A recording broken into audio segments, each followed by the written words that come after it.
Hello everyone. आज की कहानी रक्षाबंधन की। रक्षाबंधन भारत देश का प्रमुख त्योहार है। यह श्रावण मास की पूर्णिमा को मनाया जाता है। इसे नारियली पूर्णिमा भी कहते हैं। रक्षाबंधन के दिन भगवान शिव का पूजन पूर्ण होता है और इस दिन भारत के प्रसिद्ध तीर्थ अमरनाथ में एक दिन के लिए शिवलिंग का निर्माण होता है। इस दिन यात्री कठिन यात्रा करके भगवान शिव शंकर के दर्शन करते हैं। रक्षाबंधन अथवा राखी का त्योहार भाई बहन को स्नेह की डोर में बांधे रखता है। इस दिन बहन अपने भाई को राखी बांधती है और उसके जीवन की मंगल कामना करती है। भाई अपनी बहन को रक्षा का वचन देते हैं। रक्षाबंधन के दिन घर के प्रमुख द्वारों के दोनों ओर श्रवण कुमार के चित्र बनाकर खीर से पूजा करते हैं। इस दिन भगवान के घर द्वार के कलश के व वाहन के भी राखी बांधते हैं। रक्षाबंधन के दिन भाई बहन प्रातःकाल स्नान करके भगवान की पूजा करते हैं। उसके बाद रोली मोली कुमकुम चावल और दीपक रखकर थाल सजाते हैं। इससे थाल में राखियाँ नारियल और मिठाई रखकर बहन अपने भाई के तिलक लगाकर राखी बांधती है। भाई अपनी बहन को रक्षा का वचन देता है और उपहार देता है। रक्षाबंधन के दिन बहन व्रत रखती है और रक्षाबंधन की कहानी सुनती है। हिंदू धर्म में रक्षाबंधन का विशेष महत्व माना गया है। तो आइए जानते हैं रक्षाबंधन की कहानी। वैसे तो रक्षाबंधन के त्योहार के साथ कई कहानियाँ जुड़ी हुई हैं, लेकिन हम यहाँ रक्षाबंधन की प्रचलित कथा बता रहे हैं, जो कि रक्षाबंधन के व्रत के दिन सुनी जाती है। तो आइए जानते हैं रक्षाबंधन की कहानी। जब भगवान वामन रूप में राजा बलि के पास आए, तब भगवान ने राजा बलि से 3 पग धरती मांगी थी।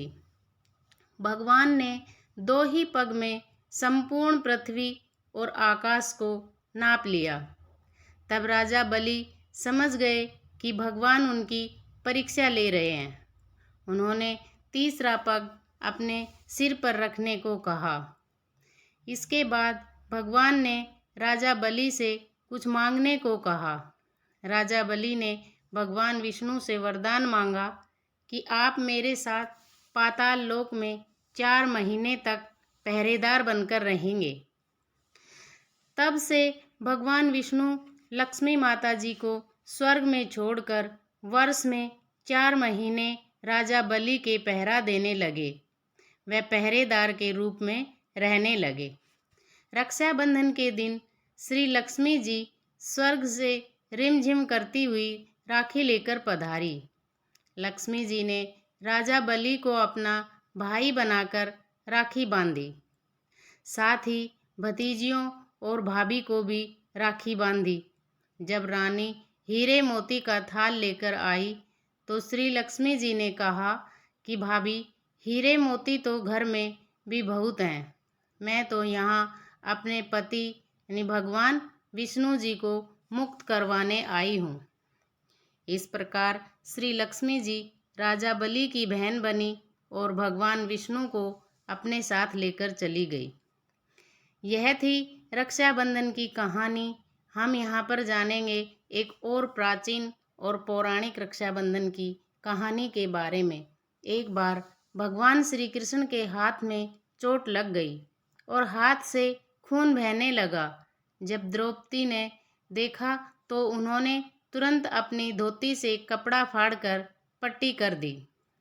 तब श्री कृष्ण इस बंधन के ऋणी हो गए और जब दुशासन द्रौपदी का चीरहरण करने की कोशिश कर रहा था, तब श्री कृष्ण ने द्रौपदी की रक्षा की व लाज को बचाया। कहते हैं कि जिस दिन द्रौपदी ने भगवान श्री कृष्ण के कलाई पर अपने पल्लू से कपड़ा बांधा था, उस दिन श्रावण पूर्णिमा थी। तब से इसी दिन रक्षाबंधन का त्यौहार मनाया जाने लगा। दोस्तों, पूरी कहानी पढ़ने के लिए धन्यवाद। वीडियो को लाइक एंड शेयर करें। चैनल पर नए हैं तो चैनल को सब्सक्राइब ज़रूर करें। मिलते हैं